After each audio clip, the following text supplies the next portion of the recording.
Hi student, lecture number 12 के part 2 में आप सभी का स्वागत है। यह लेक्चर इसलिए बनाना पड़ा क्योंकि पिछला जो वीडियो है वो बहुत बड़ा हो जाता परासरण दाब अर्थात ऑस्मोटिक प्रेशर से संबंधित। इसलिए इस जो लेक्चर है पार्ट 2 वाले में, इसमें हम पढ़ने वाले हैं पूरे न्यूमेरिकल क्वेश्चन जो कि ऑस्मोटिक प्रेशर से संबंधित आते हैं, और वो भी अलग अलग वेराइटी के जो कि आपके बोर्ड पेपर और कंपटीशन पेपर में पूछे जाते हैं। देखिए, पहला न्यूमेरिकल हम प्रैक्टिस कर रहे हैं। पहला देखिए, हम सबसे पहले क्या करेंगे, फार्मूला सबसे पहले लिखेंगे। पहला question, pi equal to CRT, इसको मैं क्या लिख सकता हूँ, NB/V/RT, और NB/V को क्या लिख सकता हूँ, WB/MB और इंटू V, और ये हो जाएगा RT। ये हो गया पाई का। तो उम्मीद है चीज़ आपने समझ लिया होगा, अर्थात इस फार्मूला का उपयोग हम करेंगे। अब देखिए मैंने कैसे यहाँ से ये चीज़ निकाल लिया है, अर्थात ये फार्मूला आपको कभी याद नहीं होगा। अब इसी फार्मूला से हम जो भी निकालना रहेगा, ज्ञात करना रहेगा, वो चीज़ हम ज्ञात करेंगे। अब साथ में मान लो वन हाफ फैक्टर देता है, तो इसी चीज़ को मैं मॉडिफाई करूँगा ICRT। C यहाँ सांद्रता है, R क्या है, गैस नियतांक, गैस कांस्टेंट है, T है यहाँ पे टेम्परेचर। गैस कांस्टेंट जो R है, इसका मान आपको 11th क्लास में बता दिया गया है, और इसके मान हमेशा 0.0821 ये वाले मान मैक्सिमम क्वेश्चन में पूछे जाते हैं। ये वाले जो मान रहते हैं मैक्सिमम टाइम उपयोग करना है। कुछ एक केस में मान थोड़े से बदल जाएंगे, अर्थात उसमें मान 8.314 वाला होगा, और ये रेयर केस रहेगा। तो क्वेश्चन आप जब प्रैक्टिस करेंगे तो आपको समझ में आ जाएगा कैसे करना है। लगभग 99% केस में हम यही मान उपयोग करने वाले हैं, ये मान नहीं के बराबर उपयोग होगा। ठीक है, तो अब देखिए पहला क्वेश्चन, सुक्रोज के 1 विलियन में 64.4 ग्राम सुक्रोज 1000 ml विलियन में है। 293 केल्विन पर उसका परासरण दाब ज्ञात करिए, अर्थात पाई पूछ रखा है ये। अब देखिए मान भरते जाते हैं इसी में सीधा सा। WB क्या है, विलेय की मात्रा है। अब देखिए इसमें विलेय कौन सा है, जो कम रहेगा। 64.4 ग्राम सुक्रोज लिखा है और 1000 ml, अर्थात 64.4 ग्राम क्या हो जाएगा, सॉरी 68.4 ग्राम ये हो जाएगा WB, अर्थात विलेय की मात्रा अपान देखिए MB कैसे पता करेंगे। सुक्रोज का फार्मूला ये होता है C12H22O11। शक्कर या सुक्रोज दोनों एक ही चीज़ है और यही फार्मूला है। तो फार्मूला आपको कुछ एक याद होने चाहिए, जैसे ग्लूकोज का C6H12O6 होता है, वैसे सुक्रोज का ये है C12H22O11। अब देखिए कैसे करेंगे हम लोग इसको, मोलर मास 12 का गुणा इससे करेंगे। 1 का 12 होता है, 12 का मतलब हो जाएगा 144, इसका होगा 22, और इसका कितना हो जाएगा 16 गुणित 11 करेंगे तो ये हो जाएगा 176। इस तरीके से ये हो जाएगा 6 4 10 2 12, ये 342। ठीक है, अर्थात इसका जो मोलर मास है वो आ जाएगा 342। कैसे निकालना है आपने सीख लिया होगा, 342। चूँकि MB क्या है, मोलर मास है, तो ग्राम में रहेगा हमेशा। ये हो जाएगा 342। अब देखिए नीचे में क्या लिखा है, वॉल्यूम, और जो वॉल्यूम है वो हमेशा लिखा जाता है लीटर में। ठीक है, तो या ml में भी लिख सकते हैं, लेकिन आपको वहाँ पे थोड़ा कन्वर्जन दिक्कत होगा। तो यहाँ पे वॉल्यूम हम लिखेंगे लीटर में। मान कितना दिया है, 1000 ml दिया है, 1000 ml। अब इसको लीटर में मैं यदि बदलूँ तो लीटर में कैसे बदल सकता हूँ, 1000 ml बराबर कितना है, इसका अर्थ 1 लीटर होता है। ठीक है, ये हम जानते हैं पहले से। वॉल्यूम यहाँ पे मैं लिखूँगा 1 नीचे में, और ऊपर कुछ नहीं है तो ऊपर खाली छोड़ूंगा। R का मान कहाँ से, इसमें देखिए दे रखा है 0.082, अर्थात मैं लिखूँगा 0.082। T का मान कहाँ से, T देखिए 293 केल्विन, 293 केल्विन। इसका यूनिट हमेशा केल्विन होता है। कभी कभी यहाँ पे क्या होगा, सेल्सियस में दिया रहेगा, तो आपको केल्विन में बदलना पड़ेगा। ठीक है, जैसे नीचे के क्वेश्चन में सेल्सियस में लिख रखा हूँ, इसको केल्विन में बदलेंगे। केल्विन बदलने के लिए क्या करेंगे, अर्थात ये मैं बोल रहा हूँ कि ये 293 है ना, ये 293 को हम सेल्सियस में यदि लिखें तो इसको हम लिख सकते हैं ऐसा 20 डिग्री सेल्सियस। 20 डिग्री सेल्सियस, अर्थात 20 डिग्री सेल्सियस दिया रहता तब उसका अर्थ होता है 293 केल्विन। कैसे कन्वर्ट किया हमने, T equal to T degree Celsius plus 273 T degree, अर्थात यहाँ 20 रखूँगा और ये 273, तो इस तरीके से 293 केल्विन। तो हमको यूनिट हमेशा केल्विन में उपयोग करना है, सेल्सियस में दिया रहेगा तो भी। ठीक, यहाँ तो केल्विन में दिया है तो यूनिट को बदलना नहीं पड़ेगा। और यूनिट कन्वर्जन क्लास 11th का जो पहला यूनिट है उसमें एक वीडियो बनाया हुआ हूँ, उससे संबंधित लेक्चर पढ़ा हुआ है, यूनिट कैसे बदलते हैं एक से दूसरे में, तो उसको जरूर देखें यदि कोई भी यूनिट को बदलने में दिक्कत होता है तो। ठीक है, इन सब का जब हम मल्टीप्लाई करते हैं, अर्थात ऊपर मल्टीप्लाई और नीचे का भाग देंगे, तो ये हमारा बनाता है 4.8, और ये आएगा ATM में, या फिर इसको हम बोलते हैं वायुमंडलीय दाब, वायुमंडलीय दाब। तो उम्मीद करता हूँ एक कंसेप्ट आपने समझ लिया होगा, कैसे किया है हमने। 342 कैसे आया ये भी समझ लिया होगा, इससे हमने निकाला है। और ये 1000 ml को हम 1 लीटर, अर्थात वॉल्यूम लीटर में लेना है हमेशा, टेम्परेचर केल्विन में लेना है, तो ये याद रखें, इसको नोट करिए।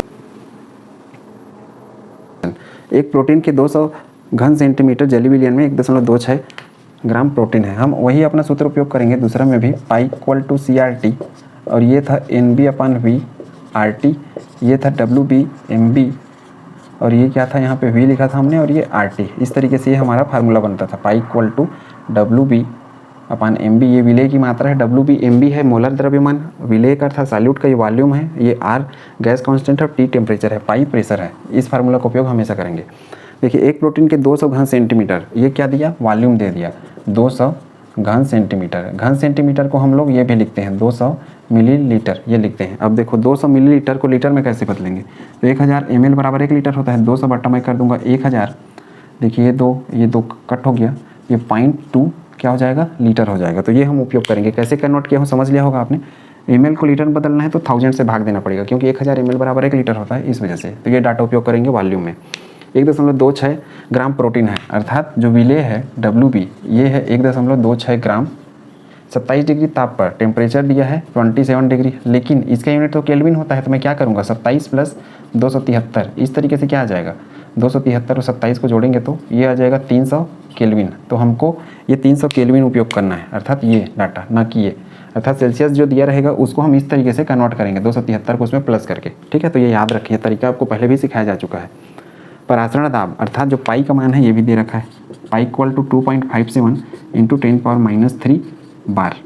क्या निकालना है, प्रोटीन के मोलर द्रव्यमान। मोलर द्रव्यमान अर्थात ये देखिए MB, इसको मोलर द्रव्यमान बोलते हैं। अणु द्रव्यमान भी लिखा रहता है, लेकिन दोनों में अंतर क्या है, अणु द्रव्यमान बोलता है तो यूनिट AMU लिखना है, या फिर बिना यूनिट के ही रखना है तो भी चल जाएगा। और मोलर द्रव्यमान लिखा है तो हमेशा यूनिट ग्राम में लिखना है। ठीक है, तो ये याद रखिए, आपको सिखा दिया गया है। जैसे मैं मान लो कार्बन लिखता हूँ, कार्बन का जो मोलर द्रव्यमान होगा ये होगा 12 ग्राम, लेकिन इसका यदि मैं अणु द्रव्यमान या फिर बोल सकता हूँ परमाणु द्रव्यमान निकालूँ तो ये हो जाएगा 12 AMU। तो ये मोलर के केस में ग्राम रहेगा और बिना मोलर वाले में AMU रहेगा, और ये नहीं लिखेंगे तो भी चलेगा, वो माना जाएगा कि AMU है। ठीक है, MB कितना है ये हमको पता करना है। सारे डाटा भरिए, पाई की जगह पाई का मान भरिए, अर्थात इनको हम इधर रिप्लेस करके बना सकते हैं ना। MB इक्वल टू, देखिए इनका जगह हम एक्सचेंज कर रहे हैं, इसको यहाँ ला रहे हैं। WB कितना है 1.26। R का मान कितना, R का मान हम वही लेंगे हमेशा, R 0.0821 0.0821। T का मान कितना है 300 केल्विन। ठीक है, इसको इस तरीके से अपान MB तो ये पता करना था, पाई कितना दिया, पाई का मान है 2.57 गुणी 10⁻³ वॉल्यूम अर्थात आयतन कितना है 0.2। आयतन हमेशा लीटर में लेना है, और इसको क्या लेना है आपने समझ लिया होगा। इनको जब कैलकुलेट किया जाता है तो हमारा मान आता है 61.03 गुणी 10⁻³ ग्राम। तो ये इसका आंसर आता है। तो उम्मीद है कॉन्सेप्ट आपने समझ लिया। पहला में हमने क्या निकाला है, परासरण दाब निकाला है, अर्थात पाई निकाला है। इसमें हमने क्या किया है, दूसरा वेराइटी का इसमें था MB निकाला, इसको नोट करिए। फिर हम तीसरा और चौथा जो अलग वेराइटी का है उसको देखते हैं। अब हम तीसरा एक अलग वैरायटी का क्वेश्चन कर रहे हैं। इसमें क्या है, पहला दूसरा से थोड़ा सा सूत्र उपयोग तो वही होगा, लेकिन अलग ट्रिक के साथ उपयोग होगा। कैसे होगा वो देखिए।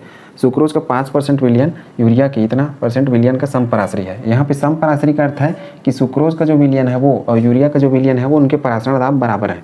ठीक है, अर्थात मैं क्या बोल सकता हूँ, तीसरा में सुक्रोज विलयन, इसका जो परासरण दाब है, मान लो इसको मैं A मान लेता हूँ सुक्रोज को, ये, और यूरिया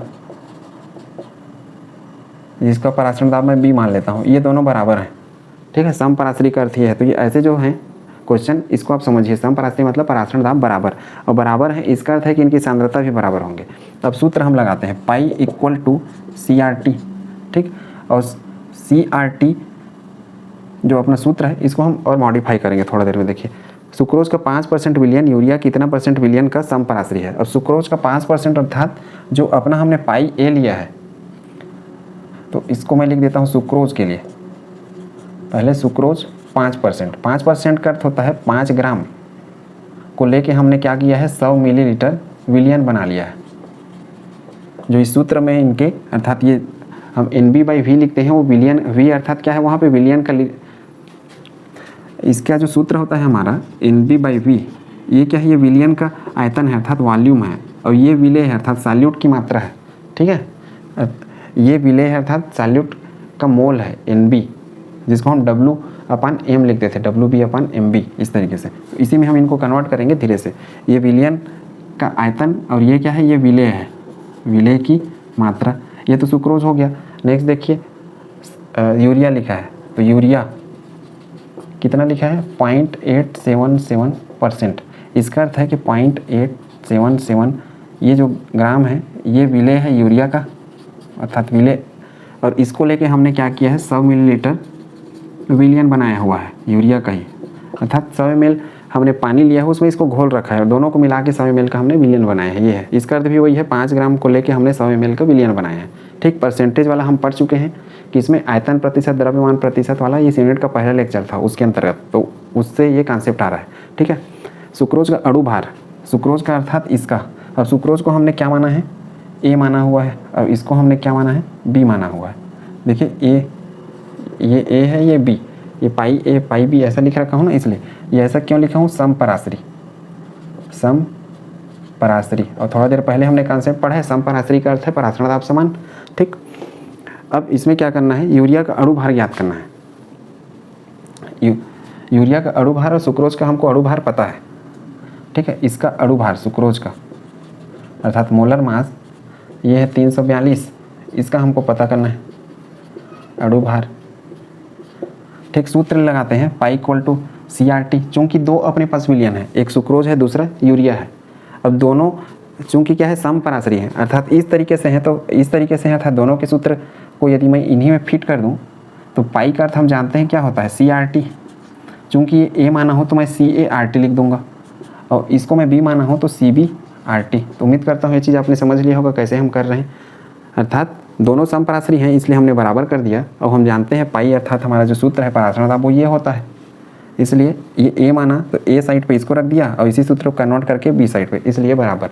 अब इसको देखिए ये सूत्र होता है NB भी, चूँकि हमने ये क्या लिया है ए लिया है तो NA मैं लिखूँगा अपन V, अब ये RT, और इसको मैं क्या लिखूँगा NB/V। अब यहाँ पे विलेय या विलायक ना देखें, हमने ये नोटेशन को चेंज किया है इसलिए हम ऐसा कर रहे हैं। ठीक है, आप यहाँ पे यूरिया भी लिख सकते हैं, यहाँ पे सुक्रोज भी लिख सकते हैं। ये RT, देखिए RT एक जैसे है तो कैंसिल आउट हो जाएगा, NA/V। NA को मैं क्या लिख सकता हूँ, N का अर्थ ये होता है ना N/W/M, तो इसको मैं लिख सकता हूँ NA को, RT एक जैसे था दोनों साइड इसलिए इनको हमने कैंसिल कर दिया। ये शुरू में भी हम कर सकते थे, यहाँ पे सिर्फ CA और CB को लेके चल सकते हैं थे, अर्थात ऐसे। ये देखिए यहाँ पे एक जैसे है इसलिए इनको दोनों को कैंसिल कर दिया हमने, तो CA और CB, उसका अर्थ ये। ठीक, NA/V, C मतलब ये था ना N/V, ये हम पढ़ चुके हैं डेरिवेशन में। अब मोल का अर्थ ये है तो N की जगह वो रखा है हमने W, चूँकि A था तो A रखेंगे। अब देखिए WA/MA/V, और ये क्या है WB/MB/V, ये हमको सूत्र मिल गया। अब देखिए मान रखिए ए वाला हमने किसको माना है सुक्रोज को, सुक्रोज के मान रखिए 5 ग्राम, अर्थात ये विलेय, यही है विलेय अणु भार ना सुक्रोज का, ए को हमने माना है तो WA मैं लिखूँगा 5 ग्राम, ये WA है अपना, क्योंकि हमने शुरू में माना नहीं था, हम रफ लिखे हुए थे। WB ये है, MA अर्थात है इसका मोलर मास, तो सुक्रोज का होता है 342, ये देखिए ये है MA दे रखा है, ये है 342। V कितना है, V अर्थात ये विलियन का आयतन, ये किस में है, ये ml में है, इसको लीटर में कैसे बदलेंगे, तो मैं लिखूँगा लीटर बदलने के लिए 100/1000, तो देखिए 2 ये 2 आ जाएगा 0.1 लीटर। तो उम्मीद है चीज़ आपने समझ लिया होगा। इसको भी मैं लिख सकता हूँ ना 0.1 लीटर, क्योंकि हमको डाटा लीटर में लेना है ना कि मिली लीटर में। ठीक है, तो ये याद रखना है आपको, 0.1 लीटर होगा 100 ml का अर्थ। ठीक, अब यही क्या है, ये V है किसके लिए, A है तो इसको हम VA मान सकते हैं, इसको VB मान सकते हैं। ये देखिए VB VA इस तरीके से, VA मतलब ये 0.1 और ये WB/MB, WB कहाँ है देखिए 0.877, ये हमको पता करना है। MB अर्थात ये यूरिया का, ये MB है ना यूरिया का अणु भार, हमने इसको मान रखा है। ये विलेय यहाँ पे नहीं है क्योंकि दोनों के ऑस्मोटिक प्रेशर वाष्प दाब समान है, इस वजह से। ये देखिए 0.1, इसको भी हम कैंसिल आउट कर सकते थे, देखिए 0.1 एक दूसरे से ख़त्म कर सकते थे। MB जब इसको हम कैलकुलेट करके निकालेंगे, अर्थात मोलर द्रव्यमान, इनका इधर गुणा और इनका इधर गुणा करेंगे, तब अर्थात मैं क्या बोलना चाह रहा हूँ, ये देखिए 342 गुणित 0.1 गुणित 0.877/5 × 0.1, ये देखिए एक दूसरे से कैंसिल हो जाएगा 0.1, ये हो जाएगा अपना MB। इस तरीके से इसको कैलकुलेट करते हैं तो इसका जो डाटा है ये आता है 59.98। पूछा क्या था, अणु भार पूछा था, इसलिए मैं ग्राम नहीं लिखूंगा। ऊपर वाले में मोलर द्रव्यमान पूछा था इसलिए ग्राम रखा था हमने। चूँकि अणु भार पूछा है इसलिए हम इसको सिर्फ यही लिखेंगे, साथ में AMU लिख सकते हैं अपनी सुविधा के हिसाब से, और नहीं लिखेंगे तो भी चलेगा। तो उम्मीद है कॉन्सेप्ट आपने समझ लिया होगा। इनको गुणा करेंगे और इससे भाग देंगे तो ये डाटा आ जाएगा 59.98 AMU या फिर 59.98। इसको नोट करिए। फिर चौथा क्वेश्चन करते हैं कैसे उसको बनाना है। देखिए चौथा क्वेश्चन ये कठिन लेवल का है लेकिन फिर भी आपको सीखना है। 2019 में आया था JEE के पेपर में, ठीक है।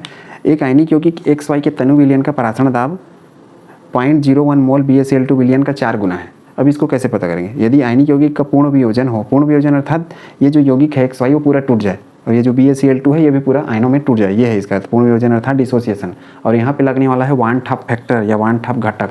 हम यहाँ पे फार्मूला लिखेंगे चौथा वाले में पाई इक्वल टू CRT। चूँकि यहाँ पे वियोजन लिख रखा है या संयोजन लिखेगा जब भी, तो इसमें मैं गुणा कर दूंगा ICRT। आई यहाँ पे क्या है, वन हाफ फैक्टर है, वन हाफ घटक है। अब देखिए क्या लिखा है, तब XY की सांद्रता ज्ञात करिए। सांद्रता अर्थात ये चीज़ पता करना है, C ये सांद्रता। अब यहाँ पे हमारे पास दो चीज़ हैं, एक तो XY है ये आयनिक यौगिक है और दूसरा है BaCl2, ठीक। XY का भी विलयन बनाया गया है तनु विलयन और BaCl2 का भी बनाया गया है। तो मैं लिखूंगा इधर XY और इधर मैं क्या लिखूंगा BaCl2। XY के लिए मैं लिख सकता हूँ, इसके लिए मैं मान लो लिख देता हूँ पाई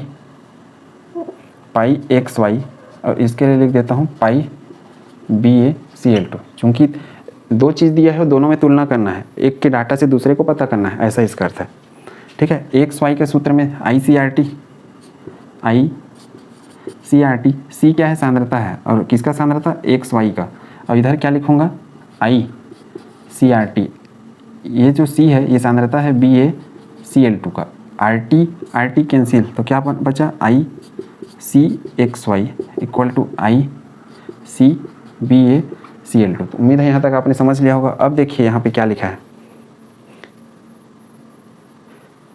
0.01 मोल BaCl2 विलयन का 4 गुना है। कौन सा, जो XY है वो, अर्थात मेरे को क्या करना है, ये जो BaCl2 है इसमें 4 गुना है बोल रहा है, तो इसमें 4 का गुणा करूँगा इस तरीके से, BaCl2 विलयन का 4 गुना है। और साथ में क्या लिखा है, एक आयनिक यौगिक XY के तनु विलयन का परासरण दाब 0.01 मोल BaCl2 विलयन का 4 गुना है, अर्थात BaCl2 विलयन में मेरे को 4 का गुणा करना पड़ेगा। और इसमें देखिए ये C दिखा है सांद्रता, तो यहाँ पे हमारा हो जाएगा, गुणा करूँगा BaCl2 के साइड पे 4 और ये जो सांद्रता है, सांद्रता दिया है 0.01 इंटू ये I का मान अभी बचा है और इधर I का मान बचा है और CXY, ये I का मान है किसका, XY के लिए, ये I का मान है BaCl2 के लिए, तो इसलिए नहीं लिख रहा हूँ।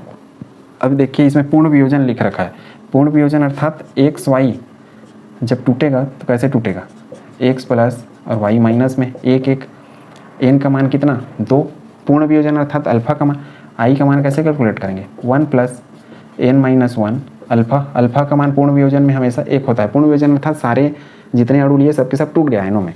और N का मान यहाँ पे देखिए 1 प्लस N का मान यहाँ से रखिए 2 ऋण 1, तो कितना हो जाएगा, ये 2 हो जाएगा। I का मान यहाँ पे किसके लिए, XY के लिए, अर्थात जो N का मान है वही यदि पूर्ण वियोजन होता है तो वही I का मान बनता है। BaCl2 का यदि मैं बात करूँ, BaCl2 ये आयनों में टूटेगा Ba प्लस 2 और 2Cl माइनस, ये 1 हो गया, सामने कुछ नहीं है तो इसका 2, टोटल I का मान यहाँ पे आएगा 3। सेम यही प्रक्रिया अपनाएंगे, 3 आ जाएगा। कैसे करेंगे, N का मान यहाँ पे 3 रखेंगे इस जगह पे, तो 3 में से 1 गया 2 और 2 धन 1 करेंगे तो 3 आ जाएगा, ठीक।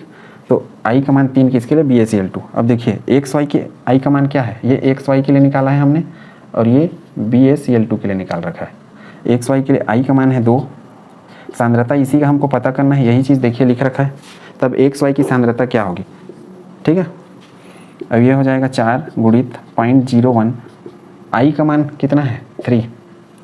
अब इस तरीके से CXY करेंगे तो 4 गुणित 0.01 इंटू 3/2। इस तरीके से अब इसको हम कैलकुलेट करेंगे तो ये मान आता है 6 गुणित 10 का घात ऋण 2, चूँकि सांद्रता है और किस में लिखा है, मोल प्रति लीटर, तो मैं लिखूँगा मोल प्रति लीटर। तो उम्मीद करता हूँ कॉन्सेप्ट आपने समझ लिया होगा कैसे आपको बनाना है। देखिए 6 कैसे आया होगा, 4 तिया 12 और ये 2, तो 2 छक्का 12 हो गया और इसको हमने 1/100 के रूप में कन्वर्ट कर दिया, इसलिए 10⁻2 हो गया है। ठीक है, अर्थात इसको मैं ऐसा भी लिख सकता हूँ ना, 0.01 को क्या कर सकता हूँ 1/100 को लिख सकता हूँ ना ऐसा 10⁻2। तो वैसे ही हमने कर दिया है इसको, और इसको 4 तिया 12 और 12/2 किया तो कितना हो गया 2 छक्के 12। इस तरीके से ये मान आ गया। ठीक, तो ये इसका आंसर। उम्मीद करता हूँ चौथा क्वेश्चन आपने समझ लिया होगा। अब देखिए अपना लास्ट और एक नए वैरायटी क्वेश्चन देख रहे हैं कि किसका परासरण दाब अधिक होगा या कम होगा, हम कैसे पता करेंगे। इस टाइप का यदि क्वेश्चन देता है, इस टाइप का यदि क्वेश्चन देता है तब अब पहला वाला केस में हमको सिर्फ आई निकालना पड़ेगा, आई के आधार पर ही हम परासरण दाब कम या ज़्यादा निकाल पाएंगे। ठीक है, दूसरा वाले केस में आई निकालेंगे, साथ में इनका मल्टीप्लाई करेंगे। क्यों? क्योंकि सभी में जो सांद्रता है या कंसंट्रेशन है वो अलग अलग है। सूत्र हम लगाएंगे पाँचवा के लिए में जो पहला है उसके लिए pi equal to I CRT।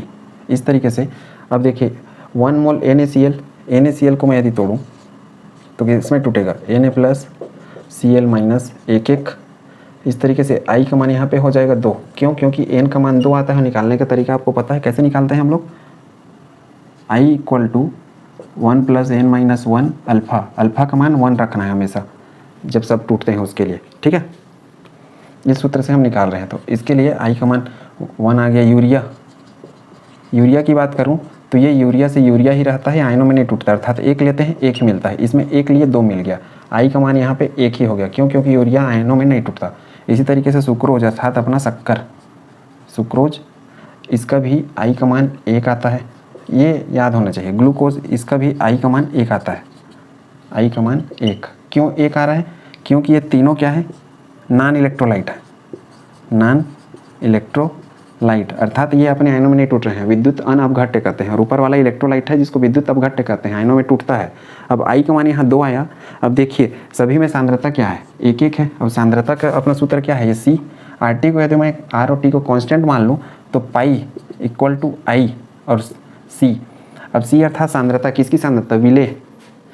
C का अर्थ है सांद्रता, सांद्रता अर्थात किसकी सांद्रता, विलयन की सांद्रता। किस पे निर्भर करेगा, विलेय की मात्रा पे, क्योंकि सांद्रता का सूत्र क्या होता था, NB/V। इस तरीके से तो हम सीधा सांद्रता से मल्टीप्लाई करेंगे या फिर विलेय की मात्रा से, तो हमको पता चल जाएगा किसका परासरण दाब अधिक होने वाला है।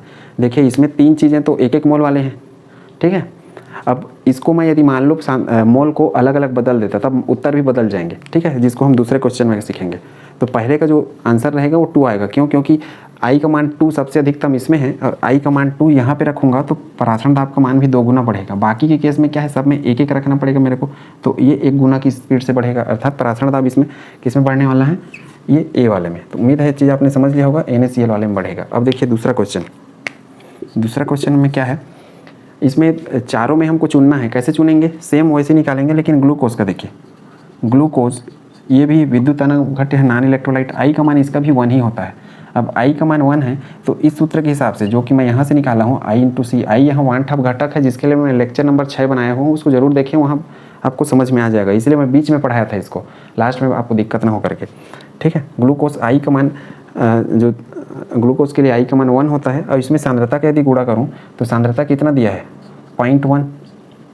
आई का मान 1 है और सांद्रता है 0.1, तो इस तरीके से 1 गुणित 0.1 करूँगा तो मान आएगा 0.1। किसके लिए, ग्लूकोज के लिए। ठीक, एक मान ये आया। दूसरा ग्लूकोज के बाद क्या है, NaCl का यह भी हम निकाल लिए हैं। देखिए आई का मान कितना आता है, 2, आई का मान 2 आया। सांद्रता कितना दिया है, 1 मोल, C बराबर 1। तो मैं क्या लिखूँगा, 2 गुणित 1 बराबर 2, अर्थात इसमें गुणा करना है मेरे को सांद्रता और आई का, जैसे कि इसके पहले हमने हिमांक में अनुमान या क्वथनांक में उन्नयन वाले क्वेश्चन में भी यही चीज़ किया था। ठीक, निकालने के लिए। तो याद रखें, अलग अलग सांद्रता रहेगा तो गुणा करना पड़ेगा, सबकी सांद्रता 1 है तो आपको ईजिली समझ में आ जाएगा। कहने का अर्थ यह है, यदि सांद्रता समान है तो यूरिया और ग्लूकोज का जो ऑस्मोटिक प्रेशर है वो एक समान रहेगा, भले ही कंपाउंड अलग है। क्यों? क्योंकि यहाँ पे विलेय की मात्रा पर निर्भर कर रहा है, यहाँ पे विलेय की मात्रा पर निर्भर कर रहा है परासरण दाब, वह एक अणु संख्या गुणधर्म है। और विलेय की मात्रा 1 मोल इसमें भी है, 1 मोल इसमें, दोनों के परासरण दाब समान, और इसका भी वही परासरण दाब रहेगा। लेकिन ये विद्युत अनअपघट्य है, इसलिए इसमें परासरण दाब का मान अधिक रहेगा। इन तीनों के 1 रहेंगे क्योंकि ये अपने आयनों में नहीं टूट रहे हैं। ठीक है, तो आयनों में टूटेगा तब बढ़ेगा, नहीं टूटेगा तो सामान्य रहेगा। इन तीनों में नहीं टूटते इसलिए सामान्य, और कहने का अर्थ है कि इन तीनों के परासरण दाब एक समान है, नहीं टूटते इस वजह से, और इसके परासरण दाब अलग हैं टूटने की वजह से। यदि ये भी नहीं टूटता तो सबके पराश्रण दाब समान रहते हैं मोलरता की वजह से, अर्थात इनके मान एक एक हैं इस वजह से, एक एक मान अर्थात विलय की मात्रा सब में समान है। अब इसमें देखिए किसी में विलय की मात्रा एक नहीं है, सब में अलग है, तो सबके पराश्रण दाब अलग होंगे। अब सबके अलग होंगे तो किस में ज़्यादा होगा या किस में कम होगा ये पता करना है हमको, ठीक है। तो क्वेश्चन को घुमा के भी दे सकते हैं पराश्रण दाब किस में ज़्यादा या किस में कम, तो अधिक वाला है खोजना है हमको। देखिए NaCl, अब इसके बाद देखिए BaCl2, तीसरा BaCl2 को यदि मैं निकालूँ तो BaCl2 इस तरीके से टूटता है, Ba+2 में और 2Cl- में, ये 1 होता है और ये 2, इस तरीके से I का मान इसके लिए आता है 3। तो यहाँ लिखूँगा मैं I का मान 3, सांद्रता कितना दिया है BaCl2 का 0.3, 3 गुणित 0.3 तो क्या हो जाएगा 0.9, ठीक। अब उसके बाद है Al2SO4 thrice aluminium sulphate. Aluminium sulphate कैसे टूटेगा, Al2SO4 थ्राइस, ये 2Al + 3 + 3SO4 2 - 3SO4 क्यों, क्योंकि SO4 3 बार है इस वजह से। एल्युमिनियम के सामने 2 क्यों, क्योंकि एल्युमिनियम 2 बार है और ये इसके ऊपर आयन और ये 2 इसके ऊपर आयन, ठीक है। ये 2 हो गया और ये 3, टोटल I का मान क्या हो जाएगा इसके लिए 5, ठीक। I का मान इसके लिए हो गया 5। कंसंट्रेशन अर्थात सांद्रता कितना है 0.2, तो मैं लिखूँगा 5 गुणित 0.2 कितना आ जाएगा 5 दूनी 10। अब देखिए एक अंक के बाद दशमलव है अर्थात 1.0, अर्थात मैं 1 बोल सकता हूँ। अब देखिए किसका मान अधिक आया, सब में सबसे अधिक आया इसका 2 वाले का, कौन सा था NaCl, तो इसमें हमारा उत्तर बनेगा B। तो उम्मीद करता हूँ कॉन्सेप्ट आपने समझ लिया होगा। अलग अलग सबके देते हैं तो आपको गुणा करना पड़ेगा I का मान निकाल के, और I का मान निकालने का तरीका ये बताया हूँ, इस फार्मूला में मान रखना है, कई बार हम निकाल चुके हैं, ठीक है। अल्फा का मान हमेशा 1 रहेगा जब सब के सब आयनों में टूटेंगे, अर्थात कोई कंडीशन यदि नहीं देता है इतना % आयनित होगा या नहीं होगा करके, तो हम मान के चलेंगे सब अपने आयनों में टूटने वाले हैं, ठीक। तो सबको हम तोड़ेंगे इस तरीके से। तो इसको सीखिए, कंपटीशन पेपर में बहुत काम आता है। ये आपके बोर्ड परीक्षाओं में भी इससे संबंधित क्वेश्चन आपके पुस्तक में दिए गए हैं कि इसका पराश्रण दाब कम या अधिक होगा और क्यों होगा। तो इसका कारण ये है कि ये आयनों में टूटता है इसलिए पराश्रण दाब अधिक बनाएगा, ये आयनों में नहीं टूटते इसलिए ये नहीं बनाएंगे, इसको विद्युत दाब घट्ट कहते हैं। लेकिन इनकी यदि मैं मोलरता के मान बदल दूँ इस तरीके से तो फिर वो भी बनाने स्टार्ट करेंगे, क्योंकि मान जब बदलेंगे विलय के मान बदलेंगे, मोलरता बदलने का अर्थ है कि विलय की मात्रा बदल रही है, घट या बढ़ रही है, तो उस पर निर्भर करेगा पराश्रण दाब। क्यों, क्योंकि पराश्रण दाब अणुसंख्यक गुणधर्म है और ये विलय पर निर्भर करेगा। C वास्तव में क्या है, C है N/V, N ये है विलय के कण या विलय के मोल है, तो वो मोल पे निर्भर कर रहा है, ठीक है। तो उम्मीद करता हूँ कॉन्सेप्ट आपने समझ लिया होगा। देखने पे कुछ भी दिख रहा था अलग अलग, लेकिन देखिए यहाँ I का मान इसमें 5 आया था ये वाले केस में जो हम यहाँ पे निकाल रहे थे, लेकिन ये टोटल किया तो 1 आया और इसमें अधिक आया, तो हमारा आंसर ये रहेगा, ठीक है। तो उम्मीद करता हूँ ये कॉन्सेप्ट आपने अच्छा से समझ लिया होगा। इसमें हमने इस लेसन में क्या देखा है कि जो वेपर प्रेशर है इसका यदि मैं देखूँ तो ये बॉइलिंग पॉइंट से ऐसे रिलेशन रखता था, ये बढ़ाने पर ये घटता था और ये बढ़ाने पर वो बढ़ता था, और ये फ्रीजिंग पॉइंट, ठीक, ये इनका रिलेशन है। हमेशा क्या होता है जो सॉल्यूट है अर्थात विलय है, विलय की मात्रा को बढ़ा देने पर क्या होगा, जो फ्रीजिंग पॉइंट है ये घट जाता है, ठीक है, कम हो जाता है। विलय की मात्रा हम डाल देते हैं तो घटता है हमेशा, जो बॉइलिंग पॉइंट है ये बढ़ जाता है। वेपर प्रेशर ये घटेगा, विलय की मात्रा को बढ़ा दूंगा तो वाष्प दाब कम हो जाएगा। और क्या चीज़, पराश्रण दाब पाई ये बढ़ेगा, विलय की मात्रा पर सीधा निर्भर करता है इस तरीके से। और डेल टी बी ये भी बढ़ने वाला है। क्यों, क्योंकि डेल टी बी बराबर KBm और ये मोललता होता है डायरेक्ट समानुपाती है, इसलिए डेल TF ये भी बढ़ने वाला है, अर्थात हिमांक में अवनमन। डेल P क्या है, ये क्या है, वाष्प दाब में अवनमन, ठीक है, वाष्प दाब में अवनमन ये भी बढ़ने वाला है। और PA0 - PA/PA0 RLVP ये भी क्या होने वाला है, बढ़ने वाला है। घट क्या रहा है, देखिए विलय बनाने पर सिर्फ 2 चीज़ घट रहा है, बाकी हर एक चीज़ बढ़ने वाला है। ये देखिए फ्रीजिंग पॉइंट घटता है, वाष्प दाब घटता है, तो इनको याद रखिए। इस तरीके से यूनिट हमारा आज समाप्त होता है। नेक्स्ट यूनिट हम पढ़ेंगे यूनिट 3 इलेक्ट्रोकेमिस्ट्री, जिसको विद्युत रसायन कहा जाता है। उसके लिए आपको रेडॉक्स अभिक्रिया जो कि कक्षा 11वीं में है उसमें ऑक्सीकरण और अपचयन अर्थात ऑक्सीडेशन और रिडक्शन समझना होगा, ठीक। Thank you.